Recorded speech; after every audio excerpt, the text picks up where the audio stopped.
नमस्कार जय हिंद बच्चों। आज हम चैप्टर 2 करेंगे फ्रैक्शंस एंड डेसिमल्स। ठीक है, आपका अब तक का जो भी काम आप लोगों ने किया था वो बहुत अच्छा था। इसके बाद अब हम चैप्टर करेंगे फ्रैक्शंस एंड डेसिमल्स। तो सबसे पहले हमें ये जानना होता है कि हमारा जो चैप्टर है उसका जो नाम है उसका मतलब क्या है, कि हम क्यों पढ़ रहे हैं फ्रैक्शंस एंड डेसिमल्स। एक होता है ना कि आपको कोई भी मूवी देखते हैं आप लोग, उससे पहले एक ट्रेलर दिखाया जाता है जिससे आपको पता चलता है अच्छा मूवी में कंटेंट इस टाइप का है। तो बेसिकली आपको चैप्टर के नाम से ही पता चल जाना चाहिए कि आप क्या चीज़ पढ़ने वाले हैं। ठीक है, तो अभी एक चीज़ आप बताएंगे कि आप लोगों ने, सब बच्चों ने डेयरी मिल्क की चॉकलेट या फिर पिज़्ज़ा, इन दोनों चीज़ों में से किसी ना एक चीज़ से तो आप लोग सभी रूबरू हुए होंगे। ठीक है, तो डेयरी मिल्क की चॉकलेट में भी क्या होता है, आपके पास इस तरीके से चॉकलेट होती है और उसमें उसके कुछ पार्ट्स बने होते हैं। ऐसा ही कुछ होता है डेयरी मिल्क की चॉकलेट में भी आपके पास। इसी तरीके से पिज़्ज़ा क्या होता है, आपको पिज़्ज़ा डिलीवरी होती है, पिज़्ज़ा में भी आपके कुछ उसके सेक्शंस डिवाइड होते हैं, तभी आप उसको इजीली डिस्ट्रीब्यूट होकर खा पाते हैं।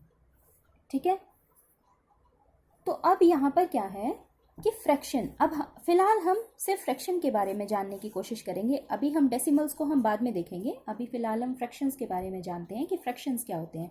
तो फ्रैक्शन क्या है, फ्रैक्शन क्या होता है, होल चीज़, कोई भी होल चीज़ है उसका पार्ट होता है। ठीक है, कि जैसे अब ये पूरी क्या है, आपके पास एक डेयरी मिल्क की चॉकलेट है मान लीजिए, इसमें से आपके फ्रेंड ने मांगा, आपने उसको इतना पोर्शन कट करके दे दिया।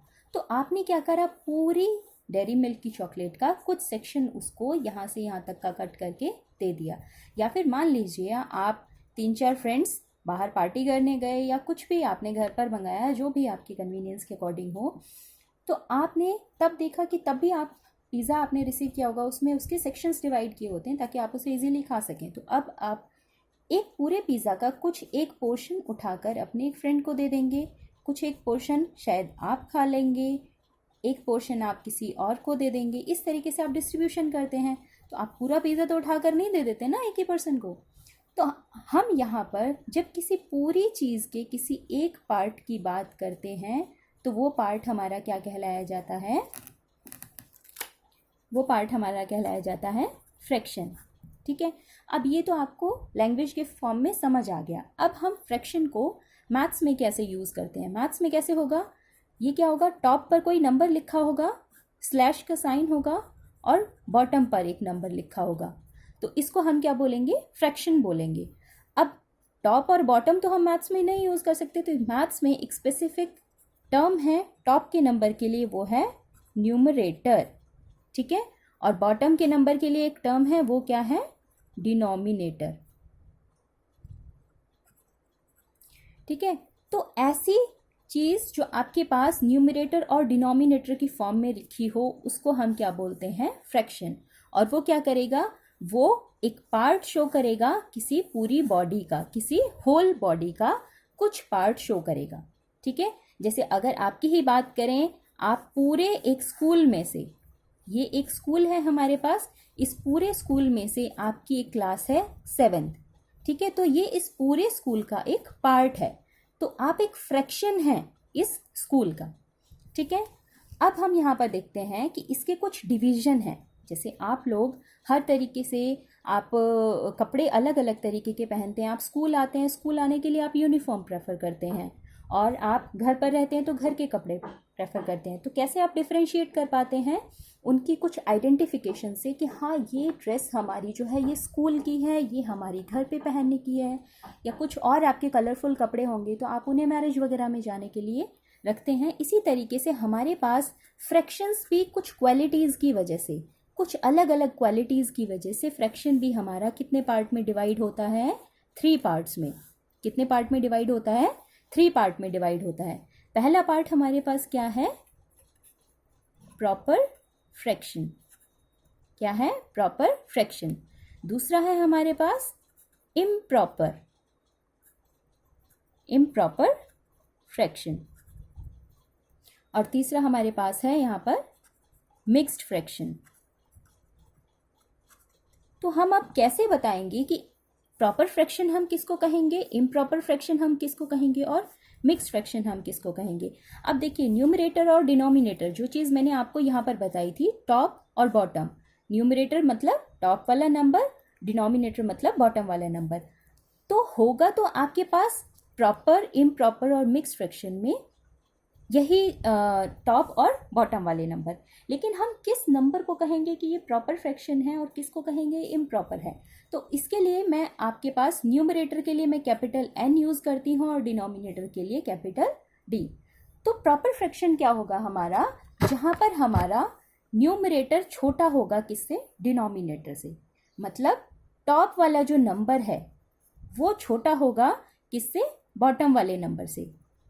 ठीक है, तो उसको हम क्या बोलेंगे, प्रॉपर फ्रैक्शन बोलेंगे। तो इसका अगर कोई हम उदाहरण देखें, कुछ भी आप भी अपने मर्जी से सोच सकते हैं। जैसे मान लीजिए मुझे ये पता है कि ये वाला नंबर छोटा होना चाहिए, तो मैंने मान लीजिए मैंने लिखा है 7 लिख दिया, ठीक है, 7 लिख दिया मैंने। अब इसके नीचे मुझे 7 से बड़ा ही नंबर लिखना है, छोटा नहीं लिखना है। ठीक है, तो मैंने मान लीजिए यहाँ पर लिख दिया 9, तो 7/9 मेरे पास क्या हो गया, प्रॉपर फ्रैक्शन। अब इसी तरीके से अगर मान लीजिए मैंने ऊपर लिख दिया 3, तो 3 से बड़ा नंबर, अब ज़्यादा दूर भी नहीं जाइए, 3 से इमीडिएटली बड़ा नंबर ले लीजिए 4, तो 3/4 ये हमारे पास क्या हो गया, प्रॉपर फ्रैक्शन। इसी तरीके से अगर अब हम बात करते हैं इम्प्रॉपर फ्रैक्शन की, तो यहाँ पर इम्प्रॉपर फ्रैक्शन में क्या होगा, आपका जो न्यूमरेटर होगा वो बड़ा होगा डिनोमिनेटर की। जैसे आप देखते हैं ना, प्रॉपर इम्प्रॉपर, ये पैसिव फॉर्म में हो गया, ये इसके ऑपोजिट फॉर्म में हो गया। तो इम्प्रॉपर फ्रैक्शन आपके पास क्या आ जाएगा, न्यूमरेटर बड़ा हो जाएगा आपका डिनोमिनेटर से। तो जिस तरीके से हमने यहाँ पर किया था, इसी तरीके से अब हम यहाँ पर भी कर लेंगे। यहाँ पर कोई भी आप नंबर इमेजिन कर लीजिए, मान लीजिए मैंने 5 लिख दिया, तो अब मुझे इसके नीचे इससे छोटा ही नंबर लिखना होगा। ठीक है, तो इससे छोटा मैं मान लेती हूँ 3, तो 5/3 जहाँ मेरा न्यूमरेटर बड़ा हो गया है डिनोमिनेटर से, तो वो मेरे पास क्या हो गया, इम्प्रॉपर फ्रैक्शन हो गया। इसका कोई और एक एग्जाम्पल आप लोग अपनी मर्जी से सोच के लिखिए। ठीक है, या मैं आपको एक आसानी के लिए एक और एग्जाम्पल बता देती हूँ। मान लीजिए हम कोई बड़ा नंबर देख लेते हैं। मान लीजिए बड़ा में मैंने सोचा कि 19 नंबर ले लेती हूँ मैं। अब 19 नंबर है, तो यहाँ पर मैं 20 और 21 अगर लिख देती हूँ, तो ये क्या हो जाएगा, प्रॉपर फ्रैक्शन हो जाएगा। मुझे यहाँ पर क्या लिखना है, इस 19 से छोटा नंबर लिखना है, तो 19 से छोटा नंबर 18 लिख लेते हैं। तो 19/18 ये भी हमारे पास क्या हो गया, इम्प्रॉपर फ्रैक्शन। ऐसे ही आप लोग एक नंबर सोचकर यहाँ पर एक और थर्ड नंबर इम्प्रॉपर फ्रैक्शन का आप लिखेंगे। अब आती है बात मिक्स फ्रैक्शन की। जैसे मैंने आपको ये चीज़ बताई थी, यहाँ पर एक एग्जाम्पल दिया था ये पिज़्ज़ा का। ठीक है, या आप चॉकलेट का भी एग्जाम्पल ले लीजिए। मान लीजिए आप 3-4 फ्रेंड्स थे और तीनों चारों फ्रेंड्स ने एक पिज़्ज़ा ख़त्म कर लिया। उसके बाद आपके 2-3 फ्रेंड्स और ज्वाइन कर लेते हैं आपको आकर। ठीक है, तो वहाँ पर आप क्या करेंगे कि आपने एक और पिज़्ज़ा ऑर्डर कर दिया। उस पिज़्ज़ा का हम मान के चलते हैं, उस पिज़्ज़ा का जो हाफ पोर्शन है, उस पिज़्ज़ा का जो हाफ पोर्शन है वही आपके फ्रेंड्स ने खाया, बाकी का ये सब जो है, ये वाला पोर्शन आपका बच गया, ये वेस्ट हो गया एक तरीके से, ये मान के चलिए ये वेस्ट हो गया। तो अब आप क्या कहेंगे कि आपने कितना पिज़्ज़ा खाया, तो आप उसको क्या बोलेंगे कि हमने 1.5 पिज़्ज़ा खाया, यही बोलेंगे ना आप। तो जब हमारे पास इस तरीके की कंडीशन होती है, जैसे अक्सर आप लोग टाइम वगैरह के लिए बताते होंगे कि आपके घर में पूछता होगा कोई टाइम कितना हो गया, तो आप बोलते होंगे कि 1:30 बज रहे हैं, 2:30 बज रहे हैं। ठीक है, तो उस सेंस में हम क्या करते हैं, जहाँ पर भी हम एक पूरी चीज़, कंप्लीट चीज़ और एक किसी चीज़ का पार्ट, इन दोनों चीज़ों को जब हम शो करते हैं तो वो हमारे पास क्या होता है, मिक्स्ड फ्रैक्शन होता है। अब जैसे कि हम यहाँ पर, जैसे अगर हम इसी का एग्जाम्पल ले लेते हैं, जैसे यहाँ पर हमने 5 और 3 लिखा होगा, ये भी, इसमें भी कंडीशन आपकी यही होगी कि न्यूमरेटर बड़ा होगा डिनोमिनेटर से, लेकिन वो लिखा किस फॉर्म में जाएगा, होल प्लस पार्ट, कि होल होगा और उसका कुछ पार्ट होगा। जैसे कि अभी मैंने आपको बताया कि अगर आप 1.5 लिखते हैं, 1.5 कैसे लिखेंगे, 1.5, और आप अगर 2.5 लिखते हैं तो 2.5। तो इस टाइप के जब भी आपके पास फ्रैक्शंस होंगे तो आप उन्हें क्या बोलेंगे, मिक्स्ड फ्रैक्शन। तो यहाँ पर हमने प्रॉपर, इम्प्रॉपर और मिक्स्ड फ्रैक्शन 3 तरीके के फ्रैक्शंस किए। उनको हमने कैसे डिवाइड किया, टॉप और बॉटम के नंबर से। अगर टॉप का नंबर छोटा है बॉटम के नंबर से तो वो हो गया प्रॉपर फ्रैक्शन। अगर टॉप का नंबर बड़ा है बॉटम के नंबर से, तो वो हो गया इम्प्रॉपर फ्रैक्शन। और अगर आपके पास इम्प्रॉपर फ्रैक्शन को होल और पार्ट की फॉर्म में शो किया जाता है तो वो हमारे पास क्या हो जाता है, मिक्स्ड फ्रैक्शन। इतना क्लियर है आपको? ये जो आपका डिवीजन है, ये डिवीजन आपको प्रॉपरली पता होना चाहिए, इसके बेसिस पर आपके क्वेश्चंस ज़रूर आते हैं। ठीक है, अब हम नेक्स्ट चीज़ देखते हैं कि हमें इनका एडिशन और सब्ट्रैक्शन कैसे करना है। आपका मैथ्स बेसिक छोटी क्लासेस में आपका मैथ्स जो होता है वो इनकम्प्लीट होता है बिना एडिशन, मल्टीप्लिकेशन, सब्ट्रैक्शन के, बिना किसी चीज़ को जोड़े, घटाए, उसे गुना किए। तो हम यहाँ पर क्या करेंगे कि अभी हम देखेंगे एडिशन एंड सब्ट्रैक्शन, कि किस तरीके से हमें फ्रैक्शंस को ऐड करना है और इन्हें सब्ट्रैक्ट करना है। ठीक है, तो इसके लिए हम क्या करते हैं, एक रूल हम यहाँ पर फॉलो करते हैं जूनियर क्लासेस में। बड़ी क्लासेस में तो हम एलसीएम वगैरह लेकर क्वेश्चंस को सॉल्व करते हैं। अभी हम छोटी क्लासेस में हम क्या करते हैं कि हम डिनोमिनेटर जो होता है हमारे पास, अब आप लोग मुझे याद करके बताएं कि डिनोमिनेटर क्या होता है। थोड़ा सेकंड लीजिए, आप लोग सोच के बताइए, अपने आप बोल के देखिए आप वहीं पर, जैसे आप क्लास में अटेंटिवली बोलकर बताते हैं ना कि डिनोमिनेटर क्या होता है, तो आप बताएंगे डिनोमिनेटर क्या होता है। आप बॉटम वाले नंबर को क्या बोलते हैं, डिनोमिनेटर बोलते हैं। तो हम क्या करते हैं, डिनोमिनेटर को हम बनाते हैं सेम, कि हमारे पास जो भी फ्रैक्शंस होंगे तो हम क्या करेंगे, उसके डिनोमिनेटर को क्या बना लेंगे, सेम बना लेंगे। तो ऐसे फ्रैक्शंस, अब यहाँ पर एक और टर्म आ जाती है लाइक फ्रैक्शन। अब लाइक फ्रैक्शन क्या होते हैं, ऐसे फ्रैक्शंस जिनका डिनोमिनेटर क्या होता है, सेम होता है।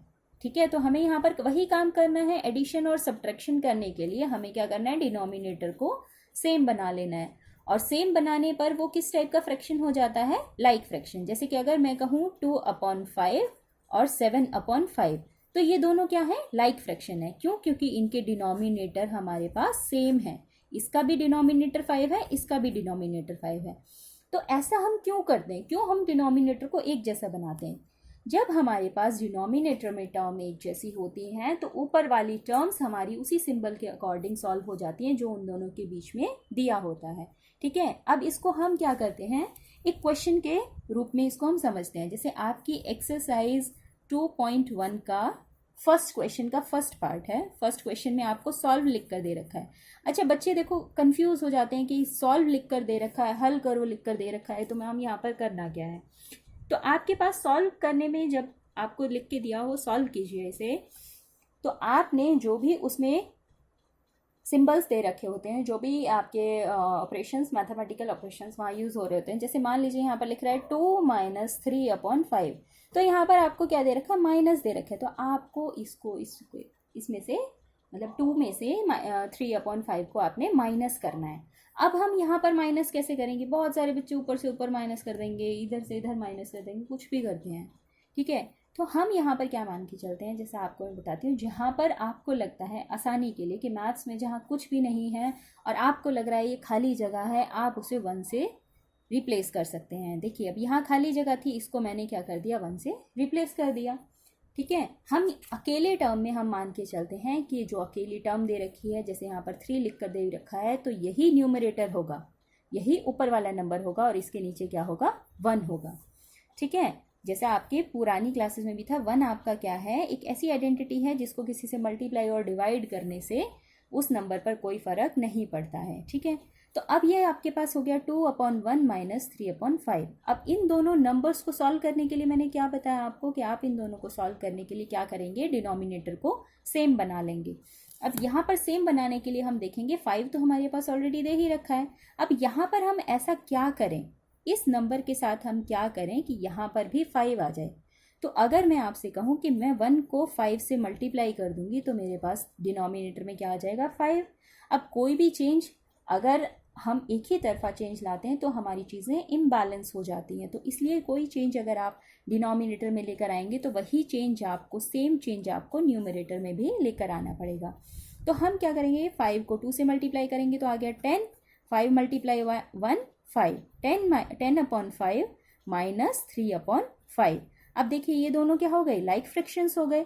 इसका मतलब क्या हो गया कि हम इसको सॉल्व कर सकते हैं। नीचे आ गया 5 और ऊपर 10 माइनस 3। अब 10 में से 3 गए, कितना बचा? 7। 7/5। तो हमारे पास इसका आंसर कितना आ गया? 7/5 हमारा इसका सोल्यूशन हो गया। ठीक है, अब आप मुझे एक क्वेश्चन बताइए, आप बताएंगे कि ये प्रॉपर फ्रैक्शन है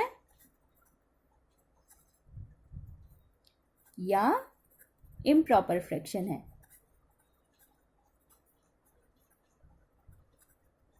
आप लोग, अभी आपको समझाया था सारा, तो आप सब चीज़ों को रिलेट कर कर चलेंगे तो आप कभी भी मैथ्स में कंफ्यूज नहीं होंगे। तो अब ये 7/5 है, ये सोल्यूशन निकल कर आ गया। अब आप मुझे बताइए कि ये प्रॉपर फ्रैक्शन है या इम्प्रॉपर फ्रैक्शन है।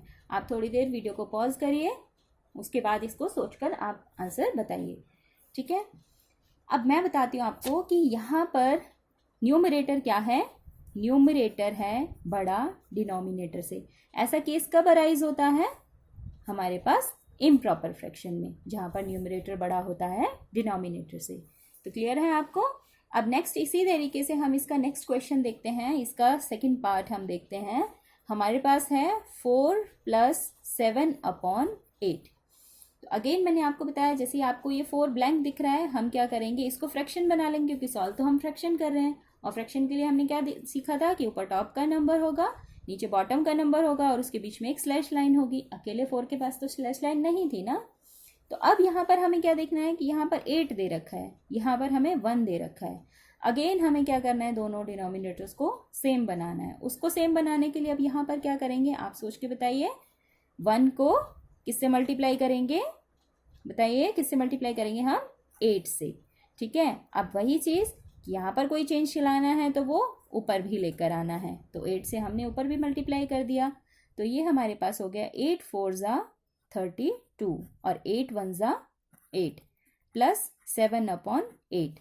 ठीक है, अब ये चीज़ हमारे पास ऐड हो जाएगी 32 + 7। अब ये ऐड क्यों हुई? क्योंकि यहाँ पर बीच में प्लस का साइन दे रखा था आपको। ठीक है, 32 + 7 कितना आ गया हमारे पास? 39/8। तो ये भी हमारे पास क्या हो गया है? Improper fraction. ठीक है, ये चीज़ हुई आपके पास।